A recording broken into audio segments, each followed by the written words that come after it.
Hello everyone, welcome back to our YouTube channel. Okay, ఈరోజు video వచ్చేసి Yamaha FZS V4 version 4. Okay, first ఈ bike వచ్చేసి అన్వర్ వాళ్ళ friend వాళ్ళది. ఇట్లా రివ్యూ ఉందంటే బైక్ ఇచ్చాడు మనకు. థ్యాంక్స్ చెప్పాలి ఫస్ట్. ఓకే, ఇప్పుడైతే టైం వచ్చేసి 4:30 అవుతుంది. Direct face to face sun ఉంది. ఓకే, బాగా డిహైడ్ అయిపోతున్నా, వాటర్ కూడా లేవు. నేను వరంగల్ టు హైదరాబాద్ ఓఆర్ఆర్ దగ్గర ఉన్నా. చలో ఫస్ట్ బైక్ స్పెక్స్ గురించి మాట్లాడుకుందాం.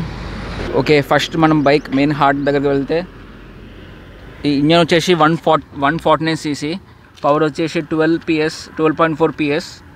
ఓకే, మ్యాక్స్ టార్క్ వచ్చేసి 13.3 newton metre torque. Engine type ఏంటిదంటే air cooled engine. Only air cool ఏం లేదు. ఇంజన్ టైప్ వచ్చేసి ఎయిర్ కూల్డ్ ఇంజన్. ఎయిర్ ఇందులోకి వెళ్ళి కూల్ అవుతుంది. 4-stroke SOC engine. ఒక SOC ఏంటంటే ఇనిషియల్ బాగుంటుంది. ఒకసారి బైక్ ఎగ్జాస్ట్ నోట్ చూద్దాం. అన్వర్ ప్లీజ్ 7,000 RPM పెట్టేసి.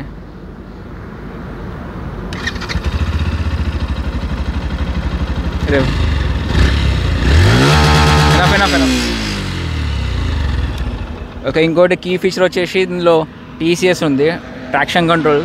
యూజర్ రివ్యూ మైలేజ్ ఎంత వస్తుంది అంటే 55 అంటున్నాడు. ఓకే, ఫస్ట్ రైడ్ చేసి రివ్యూ చేద్దాం ఎలా ఉంది బైక్ ఫీల్. నా బైక్ అయితే అన్వర్ నడుపుతాడు. చలో, నా బైక్ మంచి షైన్ అవుతుంది, ఇప్పుడే సర్వీస్ అయిపోయిన. ఓకే, ఈ వెహికల్స్ అయితే బాగా డిస్టర్బ్ చేస్తున్నాయి.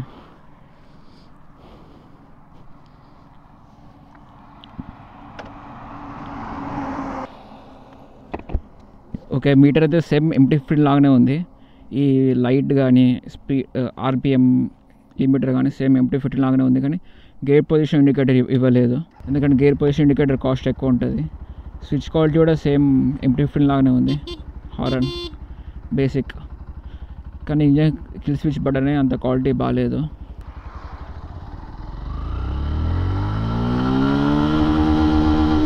ఓకే, 9,500 RPM దగ్గర రెవ్ లిమిటర్ వస్తుంది. బాగానే ఉంది 9,500 RPM. కానీ ఇది SOS ఇంజన్ కాబట్టి ఇనిషియల్లోనే హై టార్క్ రీచ్ అయిపోతుంది. ఇంకో పాయింట్ వచ్చేసి సీటింగ్ కంఫర్ట్. ఓకే, సిటీలో ఉన్న హైవే టూరింగ్కి సీటింగ్ కంఫర్ట్ బాగుంది. లాంగ్ రైడ్స్కి యూజ్ఫుల్, ఎందుకంటే కుషనింగ్ బాగుంది. సింగిల్ సీట్, ఇంకోటి పిలియన్ కంఫర్ట్ వెళ్ళిపోతుంది డ్యువల్ సీట్లో. ఇంకోటి వచ్చేసి సస్పెన్షన్ సిటీ కండిషన్లో ఉంది సస్పెన్షన్. అండ్ మరీ స్టిఫ్ కాకుండా మరీ సాఫ్ట్ కాకుండా ఉన్నది. ఇంకోటి వచ్చేసి క్రూజింగ్ స్పీడ్.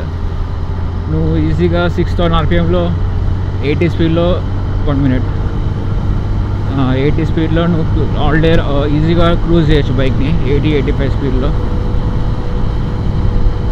వైబ్రేషన్ తక్కువ వస్తాయి, చిన్న వైబ్రేషన్ హ్యాండిల్ బార్ దగ్గర ఉంది అంతే. ఫుట్ పెక్స్ దగ్గర ఎక్కువ వైబ్రేషన్ ఏం లేదు, ఓన్లీ స్లైడ్గా హ్యాండిల్ బార్ ఉంది. ఎందుకంటే దీని బార్ అండ్ బెడ్స్ తక్కువ ఉన్నాయి. మెయిన్ ప్రాబ్లం వచ్చేసి గేర్ పొజిషన్ ఇండికేటర్ లేదు. అరే మెల్లగా ఫ్లై బై ఎత్తాను. ఓకే, నెక్స్ట్ వచ్చేసి బ్రేకింగ్ ఫ్రంట్ బ్రేక్ చాలా బాగున్నది. ABS ఇది నాకు తెలిసి సింగిల్ ఛానల్ ABS అనుకుంటా ఫ్రంట్. బ్యాక్ బ్రేక్ అందుకు నాకు కాన్ఫిడెన్స్ అనిపిస్తుంది, కొంచెం స్కిడ్ అవుతుంది బ్యాక్ బ్రేక్. ఎందుకు మరి తెలియదు ఎందుకు అవుతుందో. ఓకే, నేను FZ V3 కూడా నడిపాను, దాంతో కంపేర్ చేస్తే ఈ బైక్ చాలా స్మూత్ ఉంది.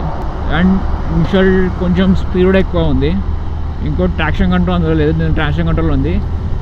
బిల్డ్ క్వాలిటీ ఇది బాగుంది, కొత్త ప్యానల్స్, దాంతో కంపేర్ చేస్తే ప్యానల్స్ మంచిగా ఉన్నాయి, ఫిట్ అండ్ ఫినిష్. కానీ ముందు హెడ్లైట్ మార్చిల్లో FZ V3 తోటి కంపేర్ చేస్తే బైక్ అయితే చాలా స్మూత్ ఉంది.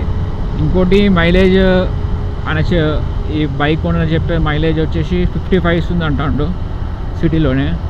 నాకు తెలిసి హైవేలో 45 ఇస్తుంది అనుకుంటా, ఎందుకంటే 5 గేర్ ట్రాన్స్మిషన్ ఉంది కదా. హై రివింగ్లో మైలేజ్ తక్కువ వస్తుంది 5 గేర్ ట్రాన్స్మిషన్ బైక్స్కి. హ్యాండిలింగ్ కూడా బాగుంది. సిటీ కండిషన్లో లైట్ ఉంది, హ్యాండిల్ షార్ట్ ఉంది, అగ్రెసివ్ సీటింగ్ పొజిషన్ లేదు. నువ్వు లాంగ్ రైడ్ చేసుకుని వెళ్ళొచ్చు ఎంత దూరమైన దీంతో. ఓకే, ఒకటే ప్రాబ్లం నాకు ఏమనిపిస్తుంది అంటే వైబ్రేషన్ చాలా ఉంది ఇక్కడ బార్ ఎండ్స్ దగ్గర. వెయిట్ లేదు బార్ ఎండ్ దగ్గర. వెయిట్ ఉంటే కొంచెం వైబ్రేషన్ డిక్రీజ్ చేసి ఉంటుంది బార్ ఎండ్స్ అని. అందుకే బార్ ఎండ్స్ అని చాలా ఇంపార్టెంట్. సరే, టాప్ చెక్ చేద్దాం ఎంత రీచ్ అవుతామో. గేట్ డౌన్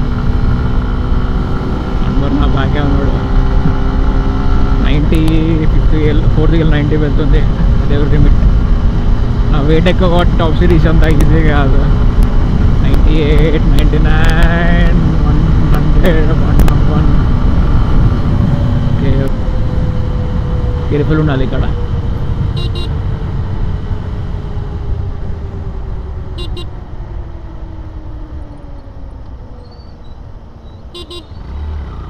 కానీ దీని ప్రైస్ అయితే మరీ అగ్రెసివ్ ఉంది.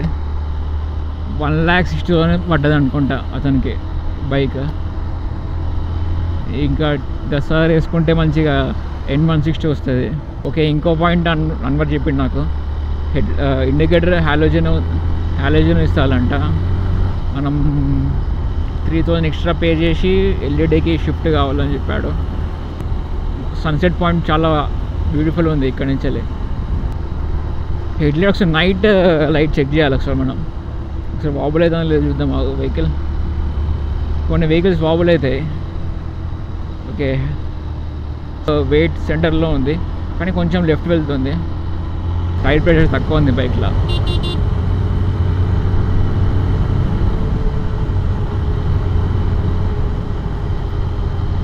ఒకవేళ మీరు వెయిట్ ఎక్కువ ఉంటే బైక్ అనేది టాప్ స్పీడ్ తక్కువ వెళ్తుంది.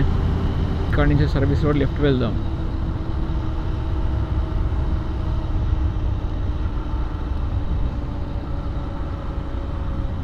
సర్వీస్ రోడ్ అయినా లెఫ్ట్.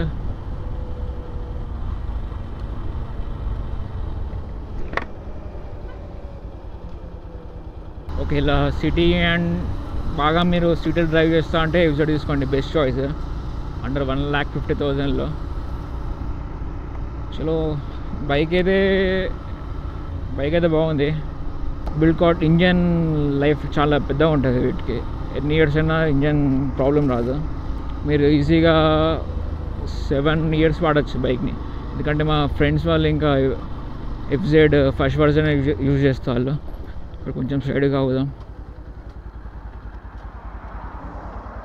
లాగిన్ చేద్దాం ఇక్కడనే.